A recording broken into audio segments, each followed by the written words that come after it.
Hello, this video is concerned about the second lecture that we have for the class, which is related to mission, goals, and strategies. Essentially, what we're doing now is we are setting the stage for management control, right? In the previous video, we talked about management control and what is it all about. Here, in the next two lectures that we will that you will have to view, we will look at the two fundamental concepts that define management control, which is strategy formulation. That's the session, or that's the lecture for, that's the topic for this lecture. And another lecture will be on human behavior and incentives of managers within an organization. Kasi those are the things that we need to align through management control. No? So we are now at the stage where we are trying to set up the pillars where management control will have to sit on or stand on, so that we can bridge strategies and the behavior of managers through management control systems. Okay, so that's where we are now, and what we will discuss is how are strategies formulated. Okay, this lecture will be definitely explored further in your strategic management class. So that's BA 190. But through this presentation, we're able to have an overview of mission, goals, and strategy setting or strategy formulation. So it's not meant to be all-inclusive. I'm sure your business policy or strategic management professor will have a lot more to say. But at least this gives you a flavor of strategy formulation. That's enough for us to understand where management control sits in the whole scheme, on the grand scheme of things. Okay. So why is management control and strategy formulation linked? Because as we have discussed, management control systems are tools to implement strategies. So strategy formulation is critical because if you don't understand the strategy, how are you going to set up tools to implement those strategies? Now, it starts with understanding of the strategy, and understanding the strategy formulation process gives you a better or in-depth idea on the on how the strategies emerged, and therefore gives you a better idea of what kind of control systems should be in place to ensure that that strategy is going to be implemented. Okay. The key here, what we are discussing this topic because the goals of an organization define the management control systems, right? Management control systems are tools for implementation or systems that are in place to ensure that the goals are being implemented. So understanding the goals is fundamental for any management control function, just like the management control function of a CFO. Okay, so the first step in strategy setting is to define the overall objective of the organization. Okay, once that overall objective is sort of defined, you go to the visioning exercise. Okay, so in the visioning exercise, you define the vision, mission, and goals of the organization based on the objectives that were defined by the organization. Okay? After the visioning exercises, meron ka ng strategy setting. In strategy setting kasi, medyo dididetalye mo na. Alam mo na yung goals. How do you then achieve those goals? You start defining the strategies. And after strategy setting, of course, is strategy implementation. No? So you have to make sure that strategy A is implemented properly, strategy B implemented properly. Where is management control? Management control is here.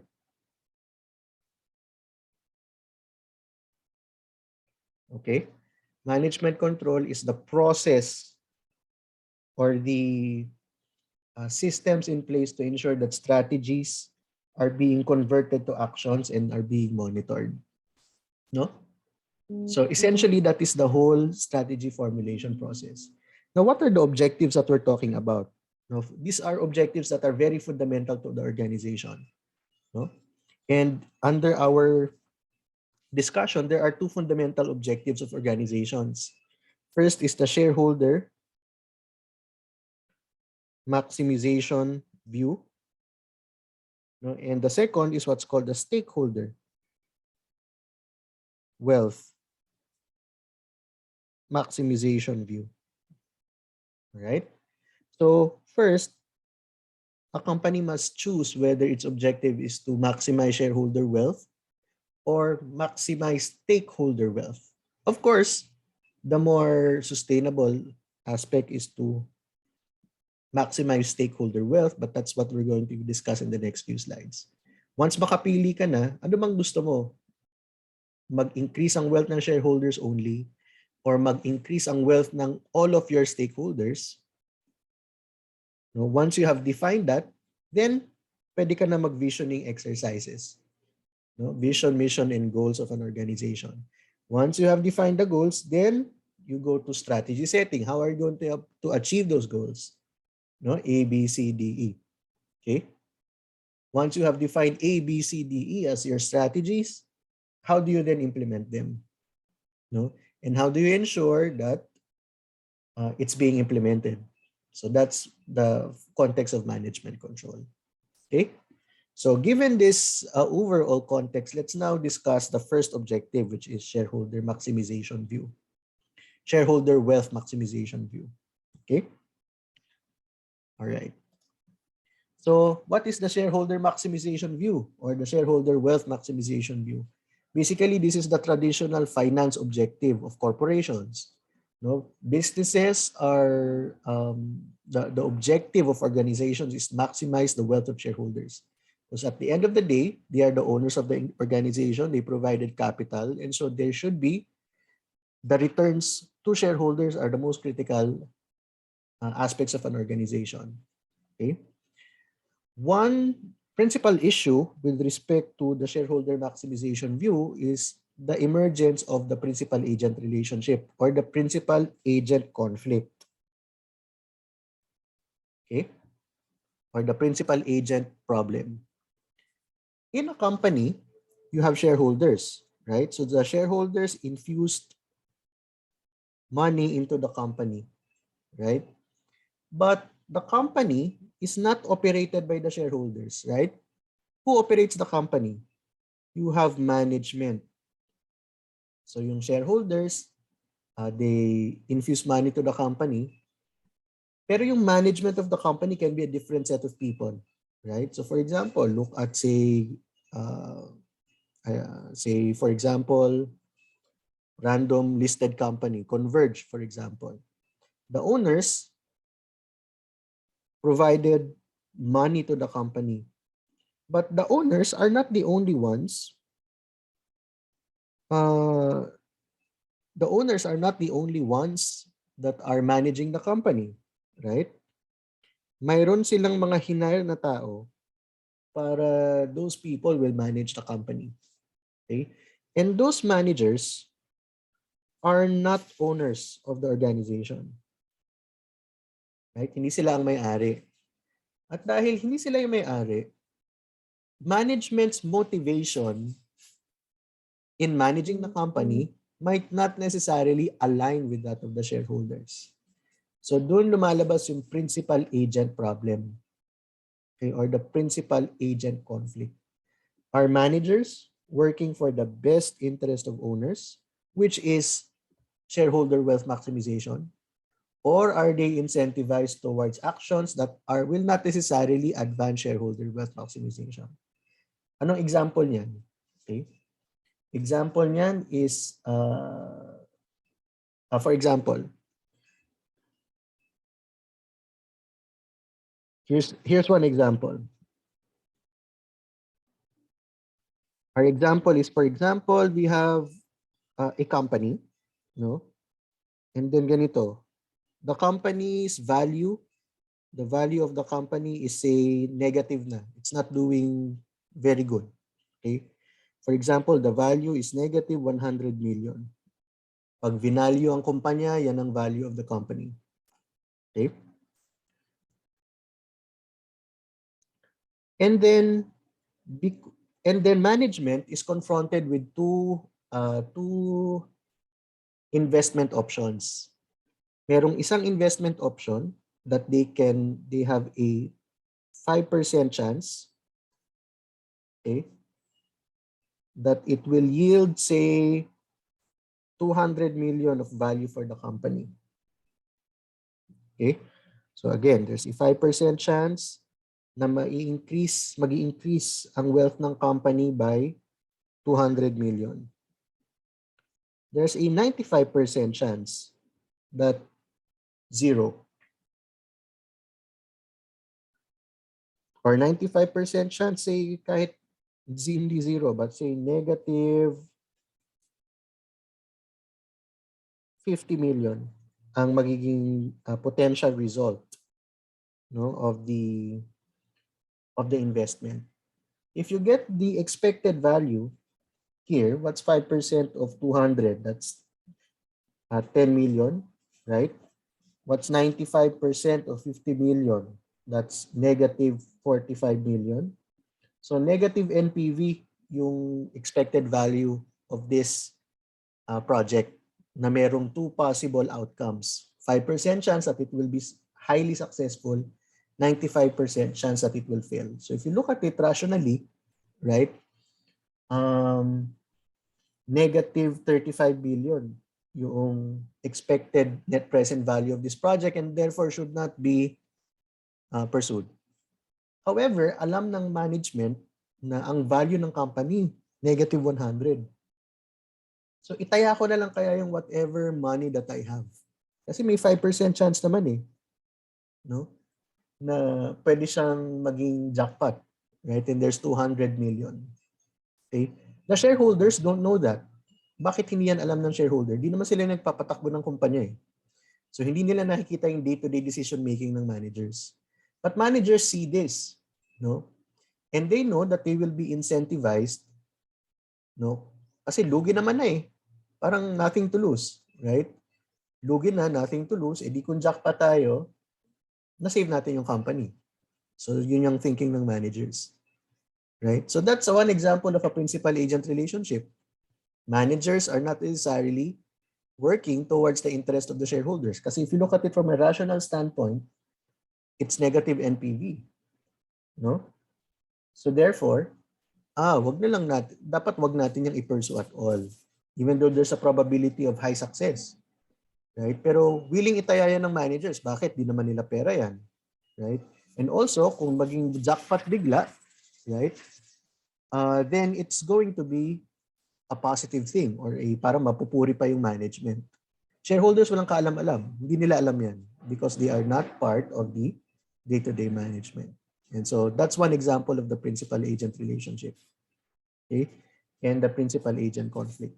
And because of the principal-agent conflict, no, na-establish tuloy yung mga tinatawag na corporate governance parameters. So the corporate governance principle was birthed out of the principal-agent problem. No? We need to align incentives. Okay? We have to make sure that the management is working for the benefit of the shareholders. And that framework of making sure that it is aligned, that's called corporate governance. So corporate governance is a type of management control system, right? But in this case, what is being aligned is management and shareholder goals. Yung management control na pinag-uusapan natin is management and lower, top management specifically, and lower management. This conflict is what is part of management control. Itong conflict na to, that's called corporate governance. Okay? So let's proceed to the next slide. So corporate governance is the system of rules, practices, and processes by which a firm is directed and controlled, particularly with respect to the relationship between shareholders and management. So there are different means by which corporate governance is implemented through the board. Remember, the board of directors are the representatives of the shareholders, and they meet, they meet with management, monitor the performance of management. So since they are appointed by the shareholders, they are the formal channel of the owners to govern the organization. The board also has the responsibility and the power to hire and fire management. And so therefore, if you strengthen the board, you also strengthen the alignment, and the oversight mechanism of shareholders over the management of the company. And so therefore, kung strong ang board and knowledgeable ang board, hindi sila maluloko ng management. And so therefore, management will align more their actions towards that of the shareholders. Next, of course, is financial reports. If shareholders are regularly informed, then management will be less likely to do hanky-panky. If there's an audit involved, then it secures the quality of the reports, and management knows na hindi sila pwede magloko kasi may auditor. Right? There's an internal audit system, or an internal control system which secures the quality of reports, also reduces the possibility of goal incongruence. There could also be management incentive programs like stock options or like share appreciation rights that may be used for goal congruence purposes. We'll discuss more of that later. Okay. There could also be investor meetings and media to hold management accountable to a greater audience, and therefore making them be more responsible for their actions. So essentially, that's what corporate governance is. Okay, we're discussing this because it's very similar to what management control is all about, right? Management control is top management to lower level management. Parang ganyan din yung kailangan, right? We need to ensure that lower level management knows that they have to act according to the strategy, and some of the mechanisms here can be used for that. Okay, so there could be an audit system, a report, there could be regular reviews rather than investor meetings, parang town halls na magpe-present yung mga ng performance ng iba't ibang departments, so pwede siyang ma-mirror. Okay, now what is the effect of corporate governance? Does it result in better run companies or even more short-term behavior?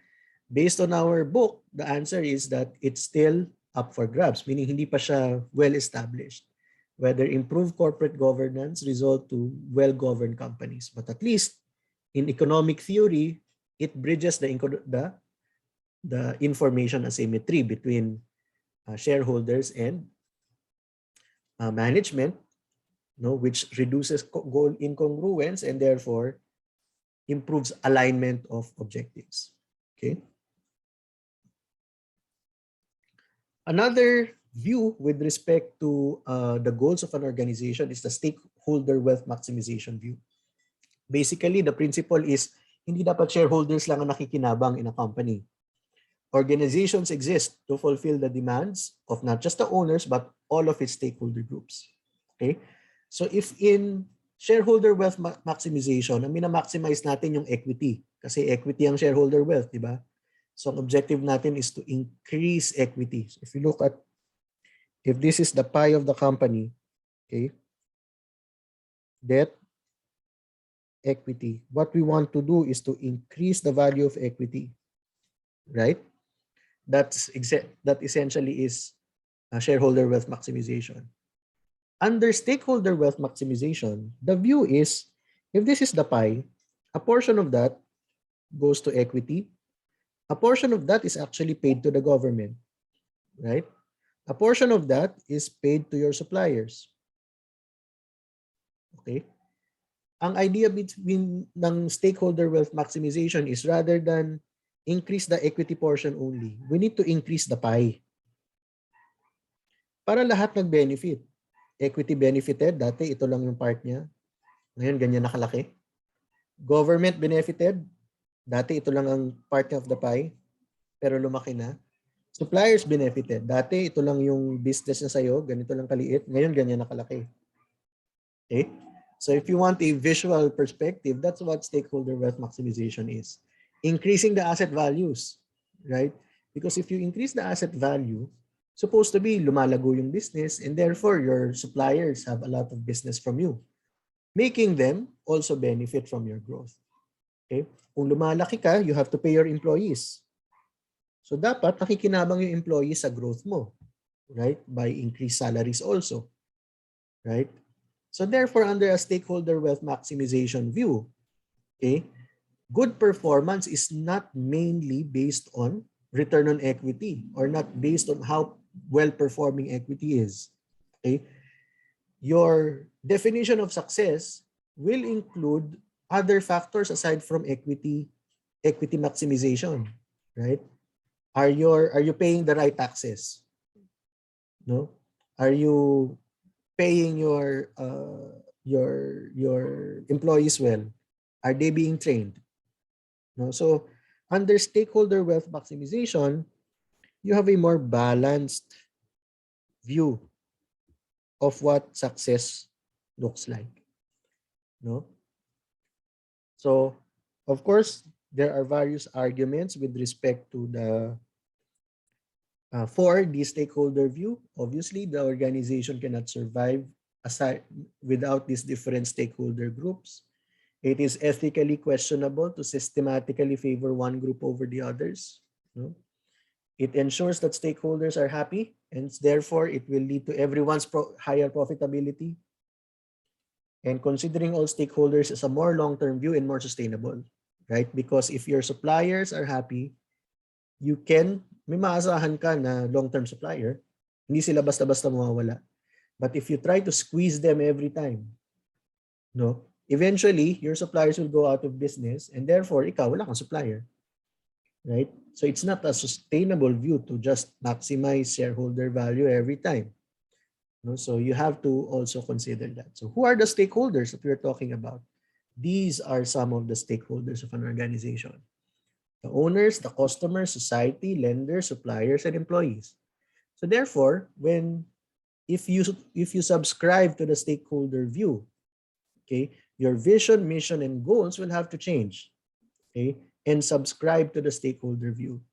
Imagine two companies. Company A is subscribing to the shareholder wealth maximization view, and company B is subscribing to the stakeholder wealth maximization view.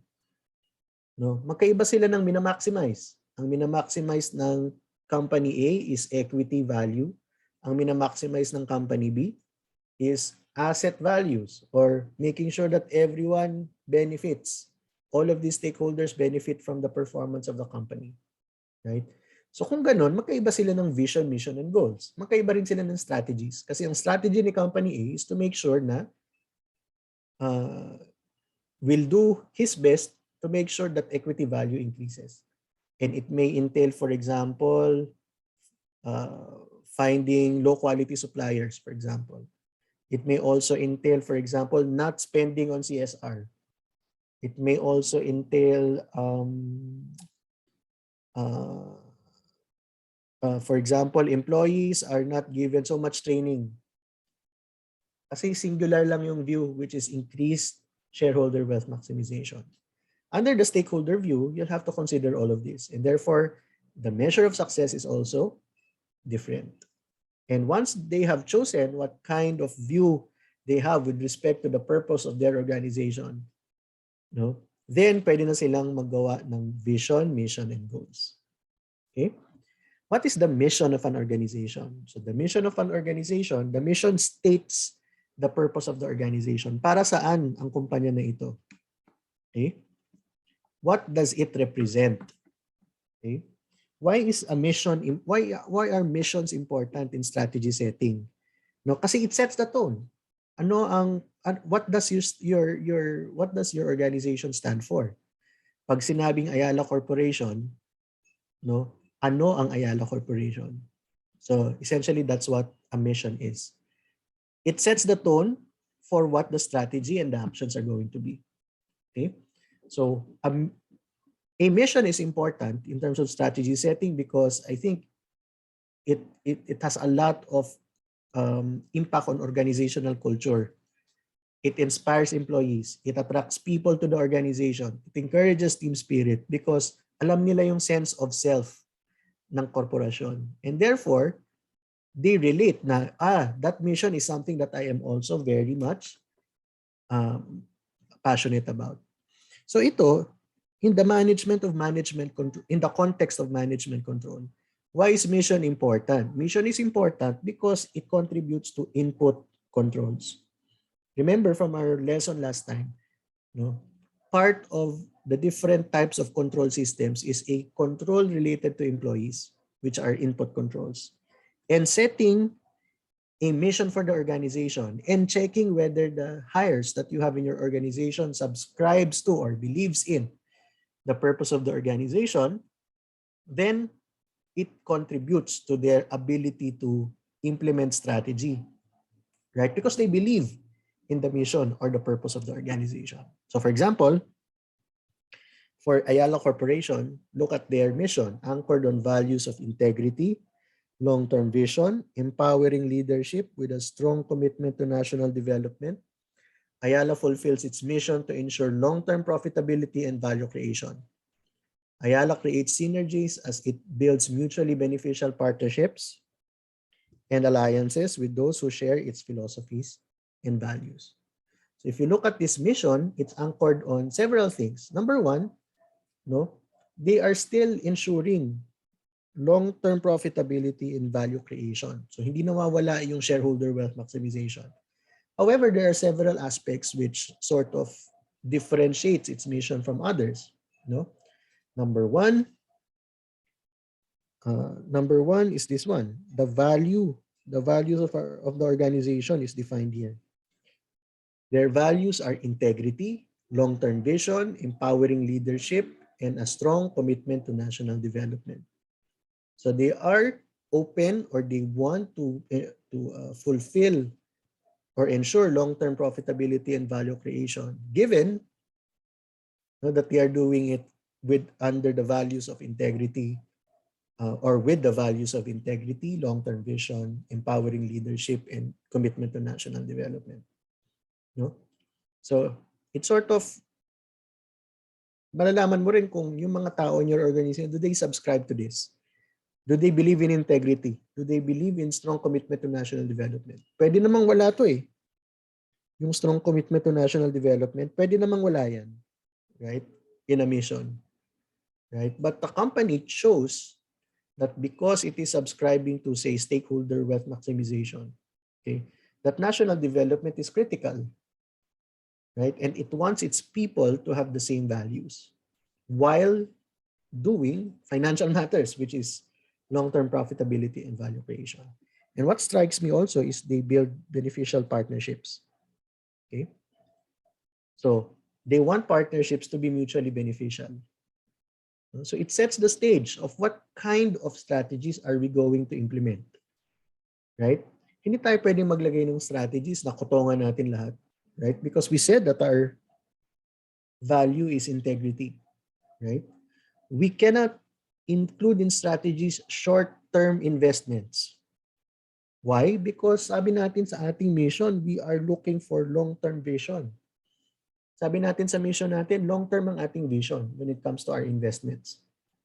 Hindi tayo nagbabuy and sell ng kumpanya. So it dictates strategy. Okay? Once you have defined the mission of the organization, the next one that you need to define is the vision. Okay? Anong kaibahan ng mission sa vision? The vision of the organization states the preferred future state of the organization. Okay? Ano ang gusto niyang maging in the future? So parang paglaki mo, anong gusto mong maging? So that's the vision of the organization. What is the preferred future state? Okay? Why is vision important in strategy formulation? Vision is important because it inspires and motivates employees of what the company wants to achieve. Okay, of course, inspiring din yung mission kasi yan yung who we are as people, who we are as corporate citizens. Vision, on the other hand, gives me something to aspire for. right? So if you're an employee, it motivates you na, okay, ganito pala, gusto maging great organization ng aking kumpanya. It also contextualizes the aspirations of the organization, which is very critical. No? Kasi alam mong merong patutunguhan yung organization. Okay? In the context of Ayala, what is Ayala Corporation's vision? So we will be the most relevant, innovative, and enduring Philippine-based business group, enabling shared value and prosperity for the many stakeholders we serve. So obviously, stakeholder wealth maximization ang point of view ng Ayala. Okay? Although there's still profitability, but their vision is to have shared values and prosperity with their stakeholders. Okay? So they want to be the most relevant, most innovative, and enduring. Okay?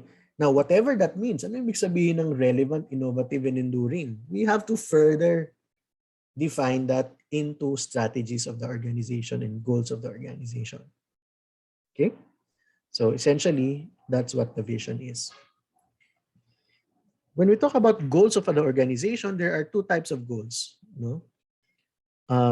One type of goal is called the financial goals. Another are strategic goals. Okay?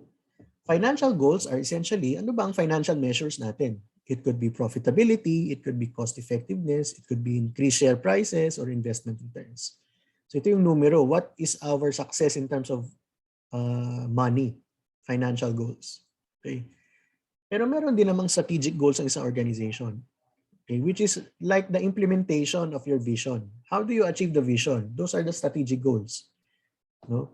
Kasi it's fun to say, or it might be inspiring to say that you want to be the most relevant, innovative, and enduring. But ano ba talaga ibig sabihin nun in a more tangible sense? So those are strategies. Okay? So strategies are actions that support the strategic goals. No? And there are two types of strategy formulation. It could be a deliberate strategy formulation or an emerging strategy formulation. We'll define that in the next few slides. So for deliberate strategies are yung formal strategies of an organization or formal strategy process of an organization. Meaning, may lahat ng kumpanya, meron silang set strategy formulation process. Okay? So for example, in a company I work for, Manila Water, pagdating ng say June of the year, magsa-start na ng strategy sessions. Okay? So yung iba-ibang departments, magmi-meet na sila o anong gusto nating ma-achieve for next year. June pa lang ito nagpaplano na for next year. Anong gusto nating ma-achieve by next year per department. Okay? And then yon is usually dictated by top management kung ano yung general themes. So what happens usually in a deliberate strategic management process is, number one, meron munang top level management planning.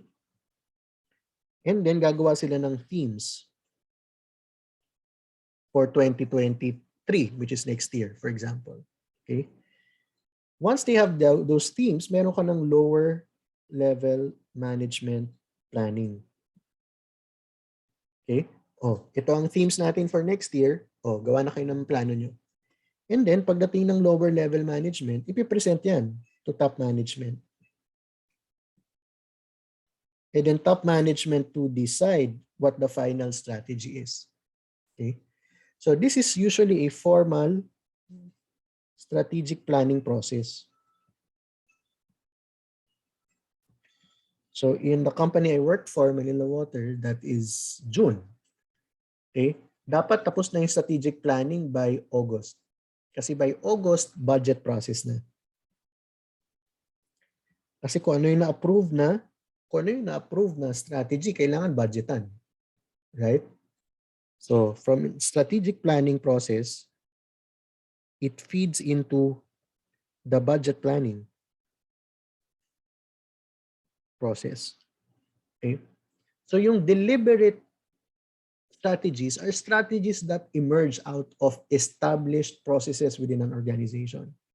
Kaya strategy is defined to fit the environment and capabilities of the organization. Kasi nung nag-top level management planning ka at lower level management, tinadi na kung ano yung environment and capabilities of the organization. Based on what you have, nag-develop ka ng strategy. Okay?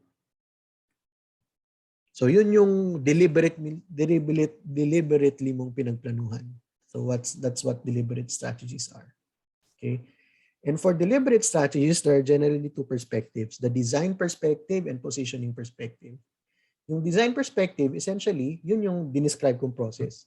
Nagkaroon tayo ng formal way to analyze the environment, analyze our capabilities, analyze our goals, and we tailor-fitted a strategy based on the context that we have. Okay. Another deliberate strategy is the positioning perspective. No? So basically, under the positioning perspective, ang ginawa lang ng kumpanya is, okay, dinefine na natin ano yung target market. Now, anong gagawin natin to pursue it? So ganun lang yung positioning perspective. Outside perspective, para siyang the strategy is dictated by market forces per se. Not necessarily tailor-fitted to what the organization is capable of doing. Okay, so those are deliberate strategies. A second type of strategy na very evident because of management control is emerging strategies. Okay, strategies might be tailor-fitted or designed, but sometimes they are difficult to implement or not very well, or does not work very well in practice. And based on a study in our book, no, the strategy implementation usually fails 90% of the cases. No? So meron kang deliberate strategy,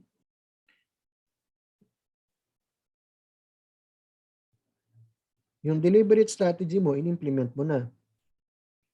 90% of the time, those strategies fail. And therefore, there's a reason to recalibrate. No? And when you recalibrate, there are strategies that emerge due to recalibration. Right? Since new strategies emerge because of recalibration, no, that process is called emerging strategy setting. Okay? Kasi meron ka ng market feedback. And that market feedback, okay, contributes to the recalibration of strategies. No, kaya siya emerging. Nag-emerge siya nung in-implement mo lang. And this highlights the importance of management control as a feedback mechanism. Kung wala kang management control, hindi mo alam kung anong nangyayari on the ground. Okay? Management control provides feedback to deliberate strategies or feedback on whether deliberate strategies are really implementable. No? Kasi pag in-implement mo na, competitors may react. And their reaction might be counter to your deliberate strategy. So there must be a way to recalibrate it. Okay? So those are emerging strategies. Okay? So those are the two kinds of strategies depending on timing, I guess, or depending on how formalized it is in the organization's processes. There are also another two types of strategy based on where it is in the organization. Okay? First is corporate level strategy. When we talk about corporate level strategy, it is about the question is, are we in the right mix of businesses? Okay.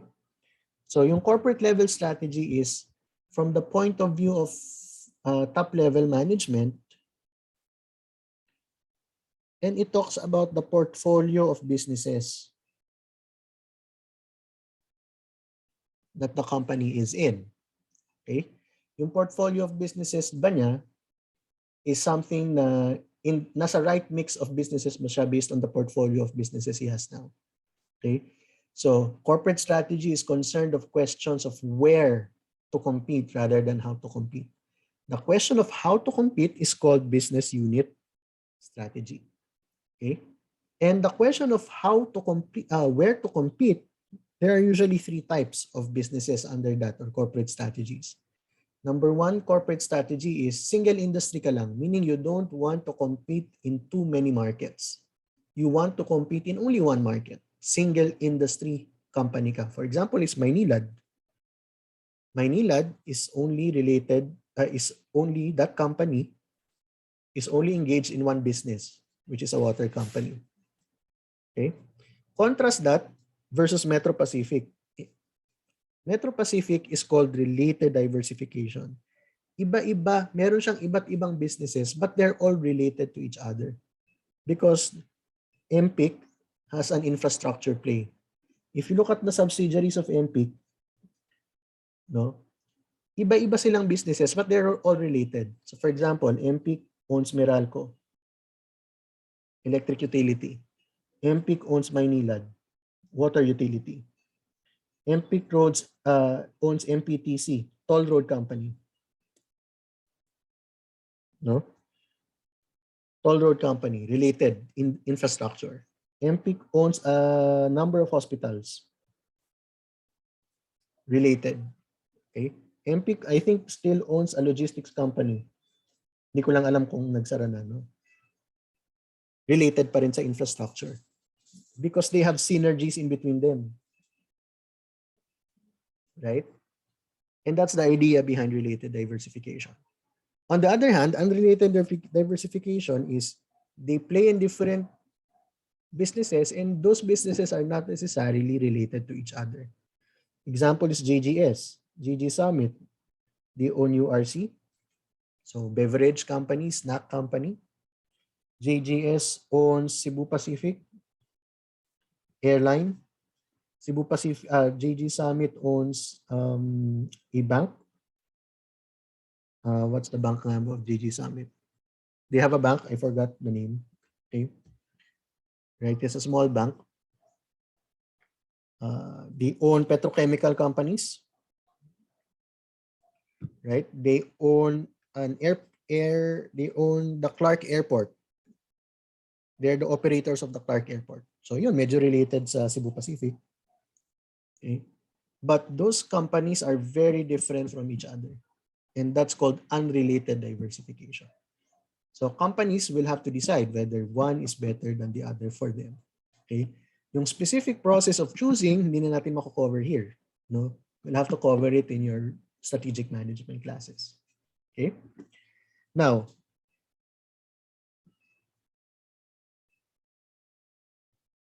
our concern in this class is more related to business unit strategies. Kasi yung business unit strategies, yun yung how to compete. And how to compete is what we will implement. Right? So actually, we're more concerned with business unit strategies than corporate level strategies. That's why hindi ko na masyado diniscuss yung corporate level strategies. Okay? Now, business unit strategies are strategies on how to compete in a specific business, right? And there are many ways on how to generate those strategies. One of those ways to generate those strategies is the SWOT analysis. Okay?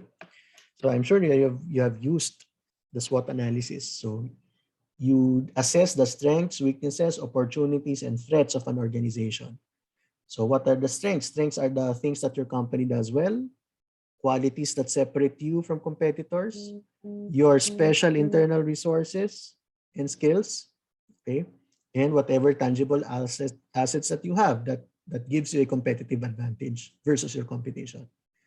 Weaknesses, on the other hand, these are the things that your company lacks, things that your competitors can do better than you, resource limitations, and unclear unique selling proposition. So strengths and weaknesses are actually internal to the organization. Diba? O&T, on the other hand, are external to the organization, opportunities that you can tap and threats that you have to be wary of. So some opportunities are underserved markets, few competitors in the area, emerging need for your products, press media coverage, etc. Those are all opportunities. Threats are risks to your businesses, external risks to your businesses. It could be changing regulatory environment, emerging competitors, etc. Okay, so the SWOT analysis is frequently used to analyze the capabilities, capabilities and weaknesses, opportunities and threats of an organization. This can be used to generate strategies. Okay. And there are 4 generic types of strategies that you can generate out of the SWOT analysis. Okay. For example, one is the strengths opportunities strategy. So you use your strengths to take advantage of opportunities. You can analyze the SWOT analysis that way. Ito ang strengths ko, ito ang opportunity sa market, baka pa pwede akong magamit sa strengths ko, no, so that I can capture the opportunities. So that's one way to generate a strategy. Okay. So for example, Manila Water. The strength of Manila Water is technical expertise. Opportunity. The opportunity is there are a lot of water utilities in the countryside na pangit ang serbisyo. So a strength opportunity strategy is, let's use our internal capabilities, no, and try to get businesses sa mga countryside, no, expand in the countryside kasi sila meron silang mga water problems. That's an opportunity for us. You can use our strengths to help them. So that's a strength opportunity strategy. It could also be strengths, pwedeng strengths and threats ang magka-partner. You use your strengths to minimize your threats. That's also one kind of strategy. No? For example, in Manila Water also, the Razon Group invested in Manila Water. So ang may-ari na ng Manila Water, Razon na, hindi na Ayala. The Razon Group, one of their strengths is regulatory management. Magaling silang mag-manage ng regulators. And obviously, one threat to a company like Manila Water the past year is regulatory risk. Diba? Papasara nga sila ng presidente. Right? So, strengths, threats, strategy is using your strengths to curb a threat. So, pwedeng one strategy is leverage on experiences in the port business, no? In terms of managing regulatory risk, to manage the current regulatory risk with respect to water. Okay. Another is weaknesses, opportunities. Improve weaknesses by taking advantage of opportunities. Okay. So, ang strategy mo, for example, kunyari, you're a company which has a lot of relationships with the government of Davao, right? And alam mo, may opportunity sa government of Davao or local government of Davao na nangangailangan sila ng, for example, IT system. When you know that there's a big business for IT systems in the local government of Davao, wala kang ganung weakness mo, wala kang technical on IT. Okay? Baka your strategy is develop the skills of my IT people so that they will be equipped, no, to service the needs of the local government of Davao. So that's one way of generating strategy. Improve your weaknesses so that you can take advantage of opportunities. Okay. Another is to work to eliminate weaknesses to avoid threats. Weaknesses and threats naman yung magka-partner. Okay. We want to overcome a weakness so that you can avoid a threat. So that's also one type of strategy. So a SWOT analysis is not merely an enumeration of strengths, weaknesses, opportunities, and threats. It needs to be processed. And you process it by defining the strengths, by defining strategies that arise out of the SWOT analysis. Okay. Another is the Porter's generic strategies. No? So this is also one way of developing strategy. Under the Porter's generic strategies, you want to take a look at the competitive advantage of a company, right? And compare it against the market scope. Okay? Yung competitive advantage, what makes the company strong? Is it cost, lower costs, or differentiation of your products? Okay? In terms of market scope, what part of the market is being targeted? Entire market ba or mass market? Or a very specific segment of the market? So kung ang competitive advantage mo is cost and you want to enter the entire market, the strategy is cost leadership. And therefore that dictates the strategies. What will it take for you to be more cost competitive? No, if your competitive advantage is differentiation and you want to target the entire market, then you need to have strong branding. What will it take for you to have strong branding? So that's how you detail your strategies. Okay. I won't detail on this much since you will cover this also in your strategic management class. Another way is the Porter's five forces, which I know that you are already familiar with. So under the Porter's five forces, there are five forces now. So this is the Porter's five forces of competitive uh, or competition in an industry, or industry competitiveness, sorry, industry competitiveness. So the Porter's five forces is being used to analyze industries. Okay? Sa industry na yon, meron bang threat of new entrant palagi? Sa industry na yan, meron bang threat of substitute products? Sa industry na yan, do you have, ang suppliers ba mataas ang bargaining power? Or the buyers or the customers have high bargaining power? And does rivalry or competition exist among competitors? Okay. Again, you'll discuss more of these in your strategic management classes, but this is just to give you an overview, okay, of the Porter's five forces. Okay, let's study a specific industry so that it's easier to understand the Porter's five forces. So this is the Porter's five forces for the airline industry. Okay, so the airline industry is the industry of airlines. So Cebu Pacific, PAL, Singapore Airlines, no, Delta, no, and all of those airlines. Let's discuss the different competitive forces in that sector. Let's start with threat of substitute products. What are the substitute products of airlines? Ang substitute product ng airlines is what? The alternative air travel, that's one. So helicopters, kung nagiging commercially viable na yun. Ano pa ang substitute ng airlines? The rails. If, lalo na in Europe, for example. No? Magandang rail system, train system, and so therefore, hindi kailangan mag-flight. Okay? What are other substitute products? Technology is improving and therefore web conferencing is also improving. So there's no need to travel because you can do everything via Zoom. Okay? Right? So those are all substitutes to availment of airline services. The idea behind the Porter's five forces is you want to assess whether that threat is high, medium, or low. Okay? In the case of this analysis, no, it was assessed that the threat of substitute is medium, but rising. Why is it rising? I think it's particularly because of technology. Okay? And also, not just technology in web conferencing, but technologies on trains. Bumibilis na yung mga train. And therefore, the advantage of airplanes versus trains nag-shrink. And therefore, although the threat of substitutes is medium, it is rising. Okay? Let's go to another one. Bargaining power of suppliers.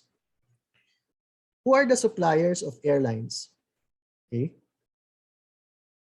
Suppliers of airlines, the aircraft manufacturers. Boeing, no? And what's the other one? The European airline. The Airbus, Boeing and Airbus. These are the main aircraft manufacturing. Dalawa lang sila. Okay? They are concentrated oligopolies. And therefore, since dalawa lang sila, wala kang choice. Okay? But to buy from either one of them. And since they're oligopolies, they have significant pricing power. Therefore, bargaining power is high. Okay? Second, flight attendants. And for example, pilots. In other words, labor. The airline sector is notorious for having powerful labor unions. And because of that, they have a higher bargaining power also. Okay?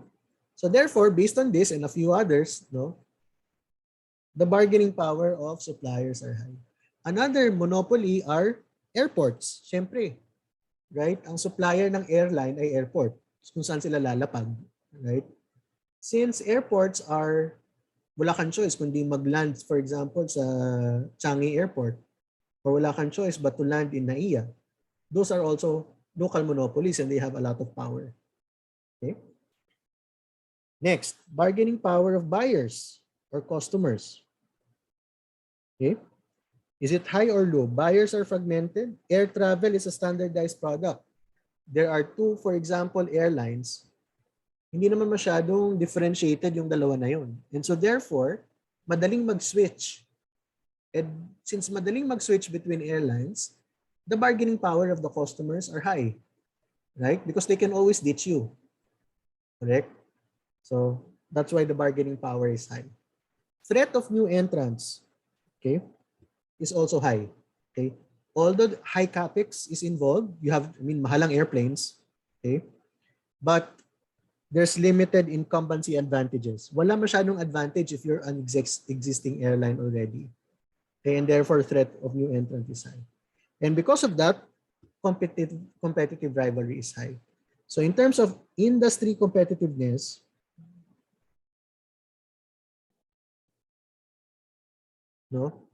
this industry is very competitive. And why is this important to know? Because it also affects profitability. I don't know if you know, but the airline sector is notorious for having very low profitability. Ang kanilang net profit margin is single digit usually. Mataas na ang 10%. Right? And the reason is airlines are being squeezed from all sides. Mataas ang cost because of high bargaining power of your suppliers. Okay? Mababa ang revenues or ang pricing because of the high bargaining power of customers. Okay? So because of this, strategies emerge. You have to understand the framework when strategies emerge so that you know the context when you're implementing them. Okay? So pag sinabing ang strategy, for example, is offer a lot of differentiating products for airline customers or airline travelers. Okay? If you know the framework, alam mo kung paano implement, di ba? So that's the objective. A significant aspect of strategy setting is also knowing the contingencies or the parang environment of strategy. So contingencies refer to the context of an organization. Context can be in the form of the environment, strategy, technology, size, and culture. A very important aspect that we need to understand is whether the environment, how stable the environment of the company is, because it also dictates how flexible should you be in adjusting the strategy. Now, if the environment is very complex and very volatile, uncertain, complex, and vague, then there is room for management control to generate more emerging strategies. Okay, so a more rigid environment requires throughput controls that follow a very coercive management control logic. Ngayon, kung very volatile naman, very uncertain ang environment, then dapat yung management control flexible also and designed in such a way that it's able to provide emerging strategies to the organization. So that's our objective of knowing all of this. Now, the need for innovation determines the best MCS framework for an organization. So if the environment of the organization is more volatile, uncertain, or complex, your management control system should be more organic. Okay? Kung environment naman ng organization is very stable, certain, simple, okay? Wala masyadong complications, then it is a mechanistic MCS dapat. Yung mechanistic MCS, ibig sabihin mas rigid ang inyong management control. Yung organic, mas flexible ang design ng iyong management control. Okay? So for example, of difference between mechanistic and organic management control systems is this one. Kung very stable yung environment, yung management control mo should be specialized and should really define responsibilities of specific people. Okay? Pero kung volatile, complex ang environment mo, you won't be able to react and contribute to emerging strategies kung masyadong well-defined ang responsibilities in an organization, then probably you should be promoting cooperation, teamwork, and interaction rather than well-defined individual responsibilities. Okay, right? If you are, for example, in a very rigid environment, no, ang management control mo, supervision, meaning task level, ang management control systems mo. Okay? Pero pag organic, dapat mas creative ang approach. Right? Kasi mas maraming volatility, uncertainty, and complexities in your environment. So dapat mas creative yung iyong approach in terms of managing the management control systems. Those are just examples, but we'll describe them more later. Okay.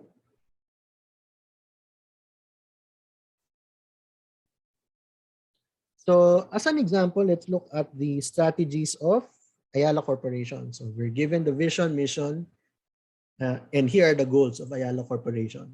So as far as Ayala Corporation is concerned, they have two types of strategies, financial and non-financial. Okay? When you talk about financial strategies, ito raw ang kanilang strategies. Number 1, strategic business development. Number 2, capital allocation. Number 3, portfolio management. Number 4, balance sheet management. After all, Ayala is a holding company, investment company sila. So their financial management strategies are really as a portfolio manager. So they want to invest in more assets, and that's what strategic business management gives you. So this is investing in more assets. Yan ang nakikita natin dyan, no? Ito is use money effectively. Capital allocation. So dapat kumikita yung investment nila, no? Portfolio management is to evaluate performance vis-a-vis the market. So parang benchmarking of portfolio performance. And balance sheet management, making sure that they have healthy balance sheet and debt capacity. Okay? So that's what success looks like from the point of view of financial aspects. Okay? So given that this is the strategy, the next question is, how do you implement strategic business development? What are the structures in place so that you can do your strategy in terms of strategic business development? Okay? So continue to explore new sectors, geographies, and expert partners. How do we do this? How? Right? We identify partnership opportunities. Again, how? Okay? So the how, implementation, dyan papasok ang management control systems. Okay? So here are some non-financial management strategies. So HR, corporate governance, stakeholder management, risk management, and brand management. So let's just choose, for example, corporate governance. So we continue to improve our policies and monitor practices to ensure that we are at par with the best standard of corporate governance. Now, given this is what you want to achieve. Again, the question is, how? All right? Once you have defined how, you also need to link the two. No? So for example, nalaman mo na yung how ng corporate governance. So for example, do a benchmark analysis of corporate governance best practices. Halimbawa, yan yung na-define mo na how. If that's the how that is defined, you want to ensure that there is a strong linkage between this output and this strategy, right? We want to ensure that your employees will be incentivized to do this how, right? Because by doing this how, it fulfills the strategy of the organization. So that linkage is also part of MCS. Okay? So that's what we're trying to do. Okay? Ngayon, people might not be incentivized to do this because of their behavior. Right? What do we need to understand with respect to the behavior of managers within an organization so that we know how to craft a management control system for them. So that's the lesson in the next video. Okay? So that's all for this session. Thank you.